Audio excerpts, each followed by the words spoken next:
မြန်မာနိုင်ငံကဗုဒ္ဓဘာသာလောကမှာအထွတ်ထိပ်ထားတဲ့ဖရာတရားတန်ခါဒီယတနာ၃ပါးထဲမှာ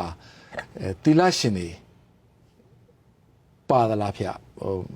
ပါရင်ဘာကြောင့်ပါလဲမပါရင်ဘာကြောင့်မပါဘူးလဲဆိုတာရှင်းပြပေးပါလက်ရှိတက္ကသိုလ်မှာနော်တမိုင်းဌာနတင်တဲ့တင်ယုံညွန်းနှံမှာတော့မြန်မာနိုင်ငံမှာပကံခေတ်ထိဘိက္ခုနီသာသနာရှိခဲ့တယ်ဆိုဘိက္ခုနီဆိုရဟန်းမှာရှိခဲ့တယ်ဆိုတဲ့ချက်ကိုလည်းစာအုပ်တွေမှာတွေ့ရတာပေါ့နော်ဆိုတော့အယူဆရတော့အမျိုးမျိုးရှိတယ်ဒါပေမဲ့တေချာတခုတော့လွန်ခဲ့တဲ့နှစ်ပေါင်းရာချီကလေးကမြန်မာနိုင်ငံမှာဘိက္ခုနီသာသနာဆိုတာမရှိတော့ဘူးဆိုတဲ့အားတော့လေတံတစ်ခုတည်းပဲထွက်ပါတယ်ပဲဆိုတော့ဒီဖရာတရားတန်ခါဆိုတဲ့ယတနာ၃ပါးထဲမှာသီလရှင်တွေကအမျိုးသမီးယဟန်မရှိတဲ့ကြောင့်မို့သီလရှင်တွေကယတနာ၃ပါးရဲ့တန်ခါယတနာထဲမှာတော့မပါဘူးဒီတန်ခါယတနာရဲ့လက်အောက်ထဲမှာမှနာမည်ကဘယ်လိုပြောထားလဲဆိုသာသနာ့ຫນွေဝင်သီလရှင်လို့ပြောတယ်သာသနာနဲ့ຫນွေထားပေးတယ်ပေါ့နော်အမျိုးအຫນွေဖြစ်တယ်ပေါ့သာသနာရဲ့အမျိုးအနွယ်ဖြစ်တဲ့သီလရှင်ဆိုတဲ့အသုံးနှုန်းနဲ့ဆရာတို့မှတ်ပုံတင်နေတဲ့ထုတ်ပြီးတယ်ပေါ့နော်သီလရှင်တွေကိုခေါ်တာသာသနာ့ຫນွေဝင်သီလရှင်လို့ခေါ်ပါတယ်တပည့်တော်နားရတာကတန်ခါတွေအနေနဲ့မျိုးသားတွေအနေနဲ့သူတို့ဒီဆွန်အတွက်ဆိုလို့ရှိရင်တပိတ်ရှိရင်လူတွေလည်းသွားမယ်ဆွန်ရမယ်ဆွန်ဖုံးပေးမယ်သီလရှင်တွေအနေနဲ့ကတော့ဆွန်မခံဘူးဆွန်ဆန်ကိုယူတယ်ကိုယ့်အကိုချက်ရတယ်ကိုယ့်အကိုချက်ပြီးမှစားရတယ်ဒီတရားကိုကျင့်ကြံပြီးတော့ဒီလမ်းစဉ်တူကျင့်နေတဲ့ဒီသာသနာအနွယ်ဝင်သာသနာအောက်မှာလူမျိုးသမီးမျိုးသားကွဲပြားတာနဲ့နေထိုင်မှုပုံစံမှာကွဲပြားတာကဖြစ်တဲ့လမ်းကြောင်းလို့ထင်ပါလားဖေတကယ်ကတော့မျိုးသားတယောက်အနေနဲ့မျိုးသမီးတယောက်အနေနဲ့ဖြစ်မယ်နော်ကိုရိုင်းရရောပေါ့နော်မျိုးသမီးတယောက်အနေနဲ့ဒီသာသနာတွေကိုဝင်လာတဲ့အခါအိမ်ရတီတောင်လူပောင်ကိုစွန့်ပြီးတော့ဒီဖိုင်ရီဆုံးဘုတ်ကိုဝတ်ပြီးတော့ဖျားရှင်အဆုံးအမတွေကိုလိုက်နာကျင့်ကြံအားထုတ်ခြင်းတော့တကြောင်မို့ဆိုပြီးလမ်းကြောင်းကိုရွေးချယ်ကြတာကိုအကြောင်းမို့လဲဆံပယ်ကြတယ်ယောက်ျားလေးပဲဖြစ်ယောက်ျားတယောက်အမျိုးသားတယောက်ပဲဖြစ်အမျိုးသမီးတယောက်ပဲဖြစ်ဒီသာသနာပေါင်းတွေကိုဝင်ဖို့ဆိုရင်တော့စွန့်လွတ်ခဲ့တဲ့ပုံစံချင်းကတော့တူပါပဲဒီသာသနာထဲမှာလက်ခံတဲ့ပုံစံချင်းကတော့မတူဘူးပေါ့စောကပြောသလိုမျိုးသာသနာထဲမှာတော့အမျိုးသမီးတွေနဲ့မြန်မာပြည်ရဲ့သာသနာအနေထားဆိုရင်ရထဲရွာထဲမှာဆုံးခံတဲ့ဒလေးမရှိဘူးဟန်းနေကြရင်တော့ဆုံးခံပေးတယ်နောက်တချို့ဒေသတွေမှာဆိုရင်တော့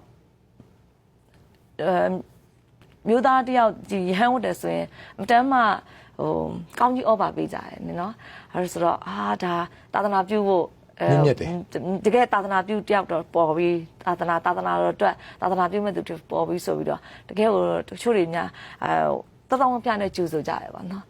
ဒါပေမဲ့လည်းပဲညီမလူဖွဲ့စီကတော့ဒီအမျိုးသမီးငယ်တယောက်ဒါမှမဟုတ်အမျိုးသမီးတယောက်သာသနာပေါင်းနဲ့ဝင်တဲ့ခါကျရင်တော့အဲ့လိုမျိုးပုံစံချင်းတော့ကျိုးစိုးပဲပုံစံချင်းတော့မတူဘူးလို့ပဲမြင်တယ်ပေါ့နော်ဆိုတော့ခါကြရင်တော့ဒုလောနဲ့ဘာများဖြစ်လို့လဲတခုခုဖြစ်ပြီလားတခုခုဖြစ်လို့ပဲသီလရှင်ဝတ်တာလားဒါမှမဟုတ်ပြဿနာများတခုခုဖြစ်လို့လားလူမှုရေးကိစ္စလားပေါ့နော်အစောကပြောသလိုမျိုးသမီးတယောက်သာသနာတော်ဝင်လာခြင်းကသာသနာပြုပုဂ္ဂိုလ်တယောက်တိုးပြီးဆိုတဲ့ခန်းစားချက်ကျတော့တိတ်ပြီးမတွေ့ရဘူးဒီသာသနာထဲမှာရှိတာချင်းအတူတူဆရာလေးတို့သီလရှင်တွေအနေနဲ့အမျိုးသမီးဖြစ်တာနဲ့ပဲဖျားပေါ်မတရားဘူးကြိုက်ချီဖျားကိုသွားခွင့်မရဘူးဆိုတာရှိတယ်သာသနာလောကကလေးကမဟုတ်တဲ့တာမန်အရက်သူ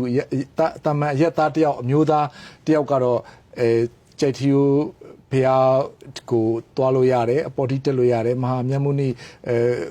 စင်တူတော်ထိခွင့်ရတယ်ဆရာလေးတို့သာသနာပေါင်းတွေကအမျိုးသမီးဖြစ်တာနဲ့သီလရှင်တွေနဲ့ဒီလိုတက်ခွင့်မရဘူးဒီလိုကွဲပြားတဲ့ခြားနာတဲ့အဖြစ်အပျက်ကရောဒီမမျှမတဖြစ်နေတယ်လို့မထင်ဘူးလားဗျာတကယ်ကကြတော့လေမြတ်စွာဘုရားရှင်ရဲ့တရားတော်တွေနဲ့အဆုံးအမကကြတော့အဲ့ဒီပုံစံမျိုးမဟုတ်ဘုရားရှင်ရဲ့အဲ့ဒီအဆုံးအမတွေနဲ့ဒီတရားတော်တွေမှာတော့မျိုးသမီးတွေကတော့ဘယ်နေရာတော့ဝင်ခွင့်မရဘူးတော့မျိုးသမီးတွေကတော့ဘယ်နေရာတက်ခွင့်မရဘူးဆိုတာမျိုးကတော့ဒါကဘုရားရှင်ရဲ့မြတ်စွာဘုရားရှင်ရဲ့အဆုံးအမနဲ့မကိုက်ညီပါဘူးအဲ့တခုကမြတ်စွာဘုရားရှင်ကိုတော့လက်ထက်အခါမှာတော့ငါတော်မှအမျိုးသမီးတွေကိုယ်တိုင်ကတ်တဲ့ဆွန်းတွေကိုလက်ခံနေတာပဲနော်ဆိုတော့အခုကြမှာဒီမျိုးသမီးတွေကတက်ခွင့်မရှိဘူးတော့ကတ်ခွင့်မရှိဘူးတော့ဆိုတော့ဒါကတော့အဆုံးအမဖျားရှင်ရဲ့အဆုံးအမနဲ့တွေ့ဖီးနေတဲ့ဒီ ယဉ်ကျေးမှုတွေပဲလို့ယူဆတယ်ပေါ့နော်ဒါပေမဲ့ဒီယဉ်ကျေးမှုတွေကညီမဒီမှာထုံးကားနေဆုံးပါပဲဖြစ်တယ် ဆိုတော့ဒီလိုယဉ်ကျေးမှုတွေကတစ်ဖြည်းနဲ့ဒီကမ္ဘာနဲ့အညီတိုးတက်လာတယ်မြန်မာပြည်ကလည်းတိုးတက်တဲ့နိုင်ငံတစ်ခုဖြစ်သွားနေတယ်ဆိုတော့ဒီလိုယဉ်ကျေးမှုတွေဒီပြောင်းလဲလာအောင်ပို့ပြီးတော့အမျိုးသားအမျိုးသမီးခွဲခြားဆက်ဆံမှုတွေနည်းလာမဲ့အချိန်ဟာရှေ့မှာနီးလာပြီလို့ထင်လားဝေးနေတော့မယ်လို့ထင်လားဗျာ ယဉ်ကျေးမှုတို့ culture တို့ဆိုရတဲ့ထုံးစံတွေဆိုတော့မှတိုးတက်ပြောင်းလဲတဲ့သဘောတရားကိုရှိတာကိုအဲ့ဒီအခါမှာမှဒါပေမဲ့ထူးဆန်းတာကခုနပြောသလိုပေါ့တချို့ယဉ်ကျေးမှုတွေကိုတော့မပြောင်းလဲနဲ့ဒါမပြောင်းလဲသင့်ဘူးလို့ဆွဲကင်ထားတဲ့ဟာတွေလည်းရှိနေသေးတယ်ဒါတော့မပြောင်းဒါတော့တကယ်ကိုမြမကာချာဆိုပြီးတော့ပေါ့နော်အဲ့ဒါတကယ်ဆိုရင်တော့တချို့ယဉ်ကျေးမှုကာချာတွေကမြန်မာမျိုးသမီးတွေကိုအားငယ်စေတဲ့ယဉ်ကျေးမှုမြန်မာမျိုးသမီးတွေကိုနှိမ်ချတဲ့ယဉ်ကျေးမှုတွေရှိတယ်လေတကယ်ဆိုရင်အခုလိုမျိုး